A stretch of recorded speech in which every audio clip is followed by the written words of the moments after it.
It's like going back in time and giving a highly sugary candy to a caveman. Their brain would blow up.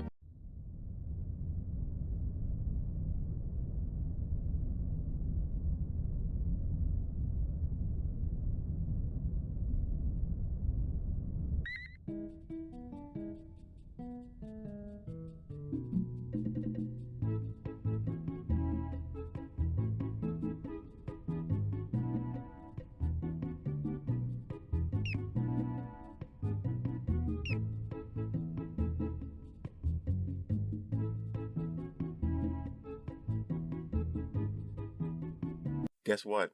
We're over the hump. We're past episode 6 of Lower Decks Season 4. That's right. We're on the downswing. I can see the light at the end of the tunnel. Is it a tunnel that I necessarily want to get the end of?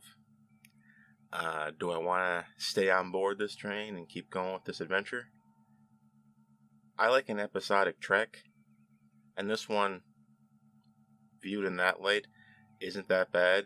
Had this not been episodic trek, had this been serialized trek, as in one long plot for the season, I probably would have hated this episode. That being said, I don't want to look a gift horse in the mouth. If you don't know what that means, feel free to look it up. What we ended up here was a fun hangout episode. It's not a bottle episode. We are on an adventure. It does remind me somewhat of Something Borrowed, Something Green. I think that's what it was called. In that we're exploring alien cultures. You know, brave new worlds, new civilizations, all that kind of stuff. It's fun to see it back in Trek, and it's fun to see it here. Lower Decks gives us these gifts. We're getting an exploration of the Orion culture. We're going to Ferengi, which I love. By the way, when this episode starts, I thought they were making this episode just for me. Hold on. We're going to Ferengi, one of my favorite planets. We're getting a Ferengi episode, one of my favorite species, if you'll allow that. Cruise control for funny for me. We're just automatically funny. We're auto fun. Heartwarming. You know? That's the best way I can put it. And also, we're seeing the Parliament class, one of my all-time favorite ships. Right off the bat, you're telling me in the first 5 minutes, we have the return of Rom and Leeta, with, I believe, their original actors reprising their roles. We have an adventure on Ferengi. We have Ferengis, and we have the Parliament class. Hey, I'm on board. I'm ready to give this a 10. It's only downhill from here. Unfortunately, it kind of was, if I'm being honest with you. This is Parth Ferengi's Heart Place. Another hard to say title, like Empathological Fallacies. This is a sentence that, am I dreaming, or does this mean something? Am I crazy? Or does Parth Ferengi's Heart Place reference something I'm not understanding? Maybe it's in Trek, maybe it's outside of Trek, but there's something ominous, something suspicious about the syntax of that sentence. Is this referencing something? I don't know. I'm assuming there's going to be a Ferengi called Parth, and we're going to a heart place. Let's find out what that is in Parth Ferengi's Heart Place, episode 6. Guess what? Right off the bat, Ferengi wants in on the Federation of Planets. If Star Trek Discovery Season 3 and Season 4 is to be believed, Ferengi is, at least ostensibly, a part of the Federation. So we're seeing where that long journey begins. And I'd be lying if I was saying this wasn't compelling, because, I always had the Ferengi in here. People go to the Ferengi on a vacation or just to visit, but it's always in here for me. My favorite episodes of Deep Space Nine are the Ferengi ones. Some people don't like it. I love them all. Like I said, they're just cruise control for funny. I just can't get enough of them. I love Quark. I love Rom. I love Nog. They're like my family. They present these characters of dubious moral fabric and then they challenge you, and they say, okay, can you love these characters? And they make you love them, and it's so wonderful. And when my heart wanders, it goes to Deep Space Nine, and it goes to Quarks, and I see Quark and Odo, and I just love them. They're like this old married couple. They hate each other. They're at odds at every turn, but they cannot exist without each other. It's like yin yang, if you know what I'm talking about. There's a little bit of Quark and Odo, and a little bit of Odo and Quark. Not to get sidetracked, I'm just gushing about how much I loved the Ferengi experience that you got in Deep Space Nine. And you are getting a fun experience with the Ferengi in this episode. In fact, had it not been the Ferengi planetary experience, I probably would have gave this episode a very low score. It's winning just on that front. Hate to break it to you. We have to go on a trip to Ferenginar, number 1 in our B plot. Our A plot is trying to get Ferenginar into the Federation by meeting with Rom and Leeta. They're back, classic characters, to sign on this whole Federation business. We know how it works out. Discovery is to be believed. I already mentioned that. But more importantly, our B plot has our lower deckers in Boimler, Tendi, Rutherford, Mariner. T'Lyn gone this episode. No T'Lyn here. We have to go update the travel guide for Ferenginar. What an idea for an episode. The Cerritos. Can you guys go update the Federation travel guide? We got a very important task for you guys. Can you guys go update the magazine, essentially, that describes what you can do on Ferenginar? Sounds like fun. I wish it was me. Because I love Ferenginar and I love the rain. I mentioned this before, but I'm a bit of a thrill seeker. When it comes to really bad weather, I got a bit of a death wish. I love inclement weather. I love storms, and I love that it's always raining on Ferenginar, essentially. Mud slop world, mudslide, slip and slide, rain planet. We got all these different words for rain. Right now it's gloppling out. How could I forget? But the thing is, for whatever reason, the Federation, and maybe Ferenginar itself, wants to see a married couple.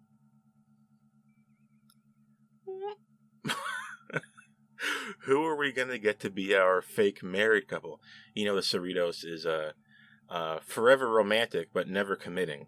So no one's really married, although in something as important as updating the travel guide while Ferenginar is trying to enter the Federation, I would maybe hazard a guess that we should get a real Starfleet married couple from a different ship. Is there anybody on the Toronto, that Parliament class ship? Really? Nobody? Is there anybody thinking about getting married and we can kind of speed up the process? I'm pretty sure the captain can just marry them. I think they have that authority. But we have to have Tendi and Rutherford pretend to be married. The age-old will they, won't they? You know, we're always playing these games on these shows, you know, these sitcoms, if you will, comedy shows. Oh, here's these two people. They're clearly in love, but we're not going to really say it. Wink, wink, nudge, nudge, say no more, say no more. We're on season 4 now, and the whole will they, won't they thing, for me, it's not funny anymore. It's old. And I'm thinking now that, for sure in my mind, that Lower Decks would benefit from more of a revolving door of characters. I know I brought this up, I hinted at it in a few reviews ago, maybe it was the last review. But I'm thinking in the context of Star Trek, characters can't stay babies forever. It's somehow at odds with itself. You can't have characters regress emotionally too much, but yet they also have to be funny. So maybe we should get new characters, right? Maybe we should shuffle the old ones out. Hate to say it, but maybe one day we could see Tendi and Rutherford leave the show. I don't want to see it, but I also want the show to stay fresh and stay happening and stay hip and stay popping. But you and I both know that a show can't go on forever. When you get to the season 6, season 7 type stuff, you start having to use like scripts that were in the maybe pile. And specifically for Lower Decks, it's a comedy in Starfleet that relies on our characters kind of being stupid. You know, quote-unquote stupid, as in clumsy in the moment. And I'm just wondering how much longer we can kind of do that.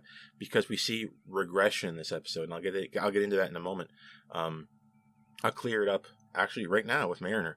Mariner, this is like Season 1 Mariner. We were making so much progress, and I was starting to like Mariner. Mariner was the one character I just graded against me in the first few seasons. Last season and this one, I started to see some real progress, and I was liking where this was going. And then emotionally, we just, what can I say, relapsed. This episode, she goes to Quimp's bar. Quimp. Did he own the bar, or was he just there? I can't remember exactly. But these Ferengi names are always so funny. Quimp, an old friend. Hey, Mariner, you used to be cool. You used to be hip and with it. What happened? You changed, man. That's essentially the feeling I'm getting here. And this ends with Mariner getting knockout drunk, starting a fight, throwing the first fist, getting dragged out, and then serenaded by Quimp. Mariner, I love you, but you gotta deal with this stuff that's bothering you. She's standing outside in the rain. That's the end of her plot. I'm serious, that's what happened. Mariner got into a fight, and then felt sorry for herself. It wasn't interesting, it wasn't funny, it wasn't emotionally gripping for me, because we're seeing a regression. This was just like old Mariner, and I was like, wow, that really sucked. It would have been way more fun if Mariner had just stuck around with Boimler and they got into some other adventure. Honestly, that's what I would have preferred. But instead, we got old Mariner back, and I'm just like, wow, this is really...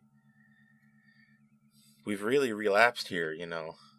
Hopefully not literally in terms of what I'm assuming is the alcohol she's drinking. She is drinking all kinds of disturbing, glowing alien alcohol. At least I assume that's what it is, you know. And Boimler is on his own adventure on this planet.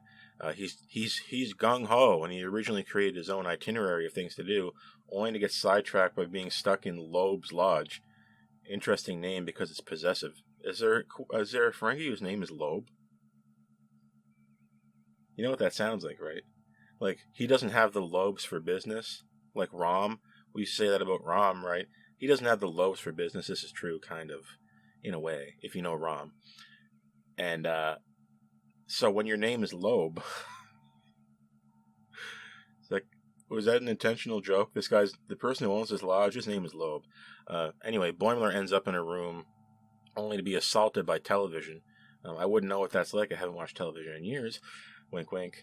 But, clearly behind Boimler, there's what is obviously a Paramount logo, who, if you don't know, is putting on the show right now. He watches Landlord Cops and then some other show advertised as, quote, Will They, Won't They? That's the show he's watching. What's that about? It's clearly, it's about Tendi and Rutherford. That's why it's called Will They, Won't They? Just as an aside, Boimler, I mean, you'd think that once this kind of programming kind of fell out of fashion, for Earth anyway, it wouldn't really hold a lot of sway on anybody who's actually from Earth. They would probably just find it so dreadfully boring, as I do now. But I guess his tolerance for it, having the luxury of being born, you know, quote unquote, in the future, he's not tolerant to it anymore, right? It's like going back in time and giving a highly sugary candy to a caveman. Their brain would blow up. We're giving Ferengi television to Boimler. And sure enough, he stays there and watches 8 hours straight. Totally blitzed. I guess ensconced in poorly written crime procedurals that we've all seen a million times before. And guess what? There's commercials. He doesn't know how to say commercial, right? He says commercial, like he's never seen a commercial. Wow, they put commercials in the show? This is like brainwashing. he says that after a character had, right after I have a nice drink of Sluggo Cola, which I always wish I could get. He drinks it. I also want a Marauder Mo action figure. If anyone has seen one, I'd love to get that. Give me the deets, and I'll pick one up for my Marauder Mo collection. I'm missing Mo himself, believe it or not, and some Hyperion beetle snuff. He says, "This is like brainwashing. They put a commercial in the show," and he says it with the Paramount logo behind him, and I'm just thinking, boy, that's the pot calling the kettle black. I know we're like 5 minutes away from having unskippable ads inside the show on Paramount Plus. I can feel it coming. They're going to say, you know that basic tier of pricing you subscribe to? Guess what? We're going to have ads embedded in that now. Not just at the beginning, but in the middle. And if you want to get rid of them, you're going to have to pay for the premium tier. And here we are making fun of it. It makes one wonder, doesn't it? What we can really get away with. Boimler seemed totally enamored with it, and he seemed like he was enjoying himself, but there's a fine line between aesthetic enjoyment and anesthetic enjoyment, if you know what that means. One of them is putting you to sleep, and one of them is making the mind whir away. It's making the mind conceive the concept of the sublime, and the other one is just mindless, drool-inducing pablum, right? And what he's experiencing here is what he thinks is fun is really totally anesthetic, right? He's watching shows that don't mean anything. Is that what I just did? Did I just watch an episode of Lower Decks that didn't mean anything? Maybe. Frankly, now with those plots out of the way and we can focus on Tendi, Rutherford, and Rom and Leeta, so far I'm thinking I don't know what the heck's going on in this episode, and I had over a day and one sleep to think about it, and I'm still kind of drawing a blank. Tendi and Rutherford are down on this planet, and they're going on their love quest. They're going all of these different buildings that are themed around love. Oh, why is the heart the symbol of love universally? Why is Nick Kissy Lips or beautiful green eyes? You know, he lets things slip, a Freudian slip into how much he loves Tendi. And they seem both disturbed by this. They don't want to go on this lover's adventure on Ferengi. Why not? I wish this was me. I wish this was me. And it was Tallinn instead.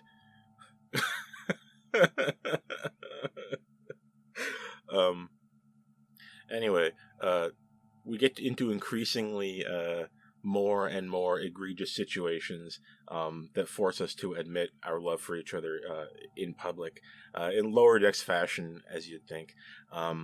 We eventually end up at the Starfleet Experience Bar and Grill, and they're playing that cool little piece of music that they're going to play at my funeral. This is Quark's Starfleet Experience, and it's always funny when people end up going on trips to places. They usually end up where they started. Not home, they end up in the little version of home, right? If I go to another planet, I'm probably going to end up eating at Little Starfleet. It's stupid, but it's also cute. And they end up at a table where the chairs are going to detect if they're lying. And I don't know what happened on Ferengi, but this whole quest that they're on has the public getting involved in stage lighting our characters, waiting at the edge of their seat to see what they say. Why are we all invested in whether or not they love each other? I don't know. It's just there for laughs, so I'm willing to take what I can get. These chairs are going to detect if they're lying. They're asked to say, like, what's something that you love about this other person? I love your hair. And they're not allowed to lie. If they detect they're lying, then that means they're stealing the married couple discount. What do you think that means on Ferengi? It probably means you're going to get vaporized or something. I don't know. But we do see an example of a family stealing their discount. Defrauding old Parth, the heart cierge, as in concierge. And we don't want happening to them to happen to Tendi and Rutherford. Let's say that much. Miglamo gets involved. He doesn't know that he's not in on the scheme, and I didn't know you were a couple. And, we're stealing the discount. Tendi and Rutherford definitely come up with this plan to act like Miglimo's insult has caused them to divorce, right? So now they can pretend that they were married this whole time, but Miglimo actually caused them to divorce. So we can kind of get out of the lie in real time here. It's surprisingly clever. I didn't know they were married. And then they give Miglimo the home wreckers deal. Miglimo is another character who's just automatic funny. We have a wonderful cast of side characters that is, like, in some ways surpassing some of the less interesting lower deckers. Like, I hate to say it, like Rutherford and Tendi. I love everybody, but they don't give Tendi a lot to do, or Rutherford. We kind of get a lot of Boimler and Mariner. You know, I want to see, I said this before, but I want to see Rutherford, like, use his implant more. Does anybody even remember at this point that I think he has like a Vulcan-designed prosthetic eye that can, like, deliver him certain pieces of information, and he can see in a way that other people don't, a la Geordi. When does it use it? When does it play in? It should glitch up more. It should cause more funny. It needs more funny, right? Give Rutherford a dash of funny, and give Tendi, I don't know, problems to deal with, you know? Make it a little bit hard for Tendi. See what she can come up with. See what she can do. She's like, I feel like this character with Tendi is like a muscle. It needs to come up against resistance to grow. And I feel like we're dropping the ball a little bit with those characters. Which is why, I mean, maybe they could just leave the show. Hope not. I hope we do more. But they weren't in that Serenity of Worlds crossover. Gets the noggin jogging. You would expect, if we have the will they won't they plot in this episode, that at the end we would show something for it. But no, just like with Mariner's plot, we have another regression. We just put it all behind us. Hey, wasn't that awkward? Hey, let's go back to fixing that thing we were fixing. And they both climb into a tiny little hole in the wall, scrumped together. And as long as they're fixing on something, they don't mind touching each other. I was hoping for a shoulder touch, maybe one of these. And then the hands meet.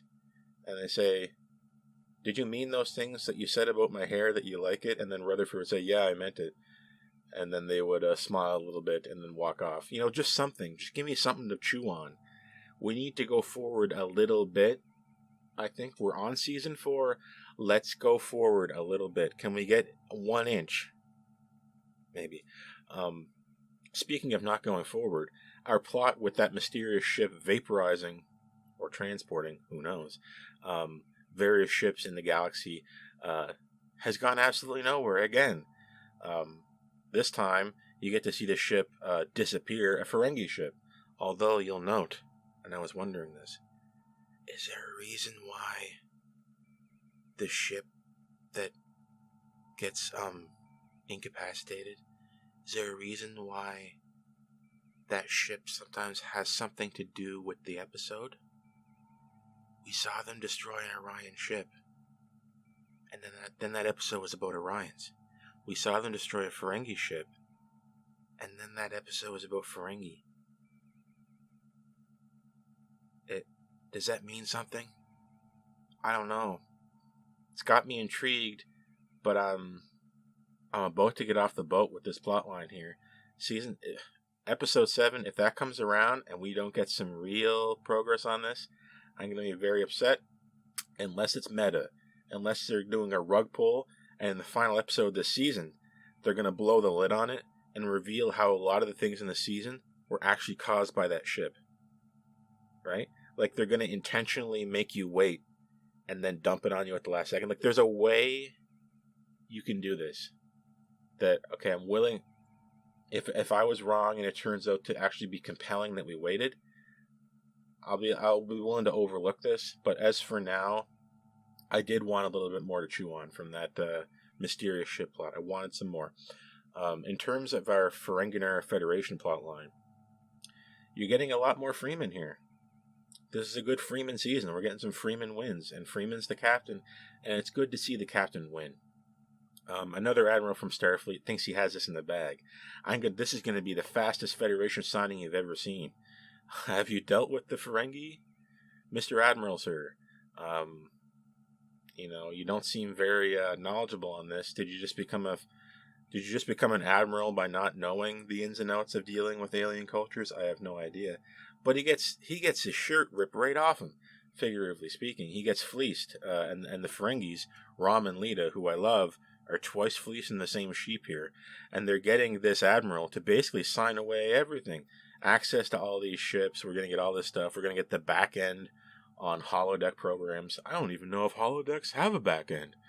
And the whole angle of this story is that the Ferengi are gonna act like a Ferengi as kind of like a bait and switch tactic.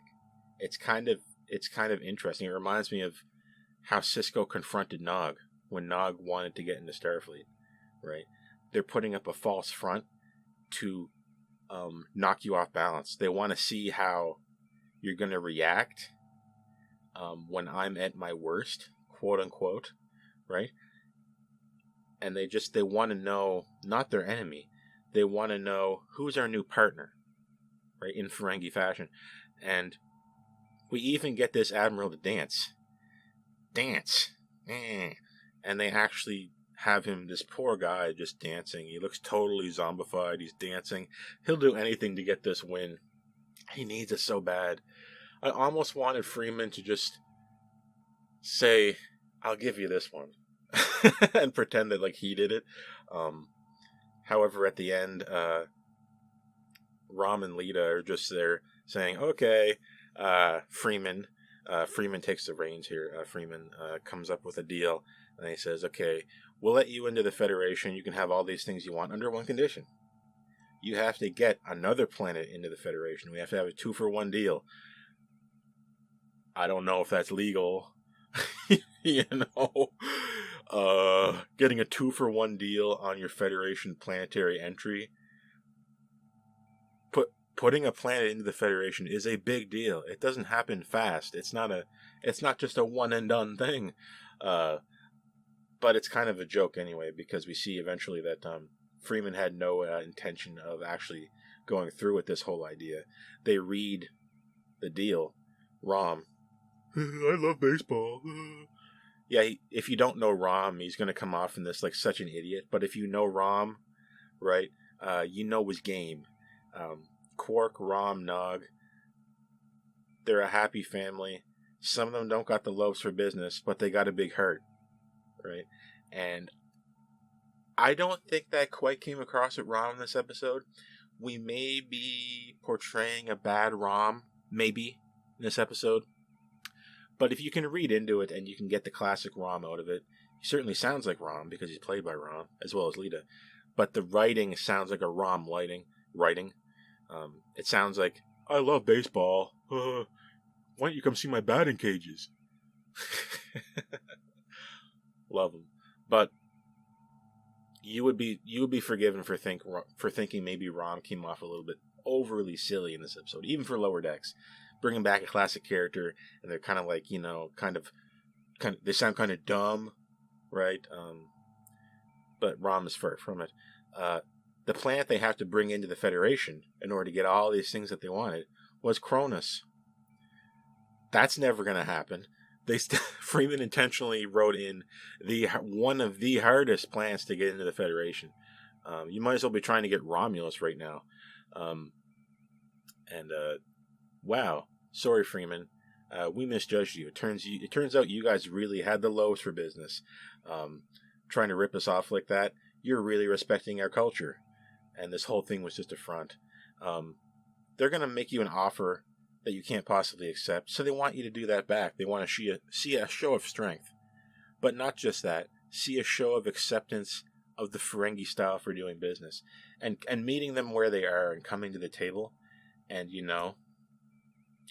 creating a better Federation in the process that incorporates more worlds and more thoughts and cultures and viewpoints. And we do know that it works out in Discovery, if that's to be believed, and this is the same timeline or whatever. But we're seeing one step on a massive journey.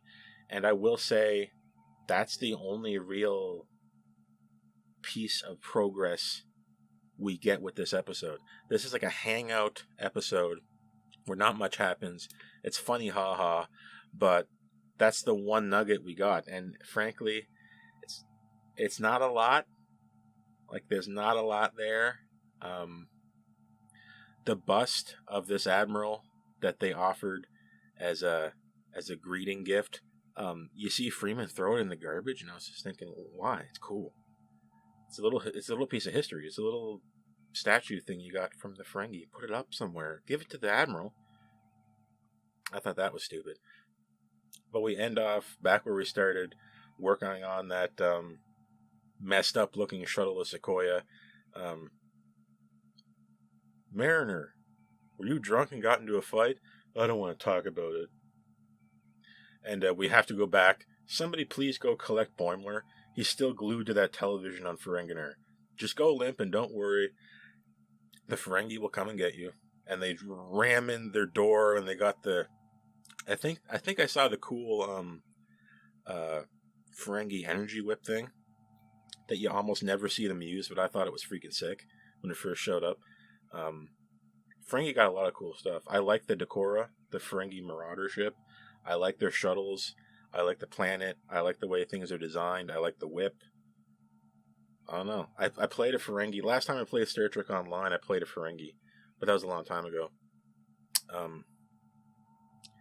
What you're getting here, really, thematically, there's not a lot of meat on the bone. I couldn't figure out what it was about. If you guys know, tell me, what was the moral of this story? To reciprocate the actions of your opponent on the debate table for bringing them into the Federation, being willing to meet somebody halfway.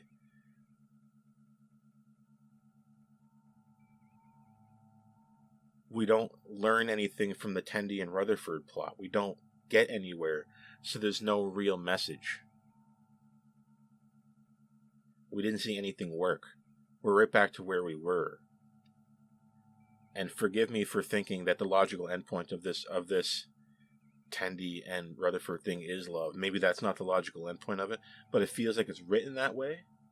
So can I be forgiven for assuming in 4 seasons we should have a little more there? Boimler was a total disaster. He just watches TV. His eyes are glued to it. And you're thinking, is this guy stupid? Why is he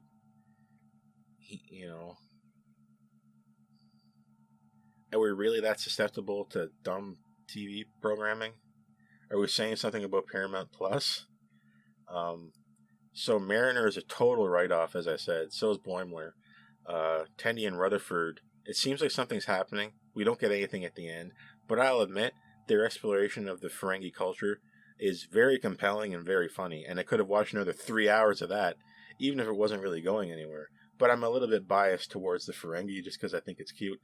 And our Freeman plot with getting Ferengi into the Federation, it's a tiny, tiny, minuscule first step that may not even amount to anything. It may have so many bumps along the road that it eventually gets shelved and then comes back again. I don't know. But it's a long road getting from there to here. And it's close to something interesting, but ultimately there's no cigar. Thematically, as I've laid out, not much going on. Plot-wise, nothing of consequence happens, but we do get to run around on Ferengi, as we did on Orion, which is a welcome adventure, I will say, in the greater scheme of Star Trek.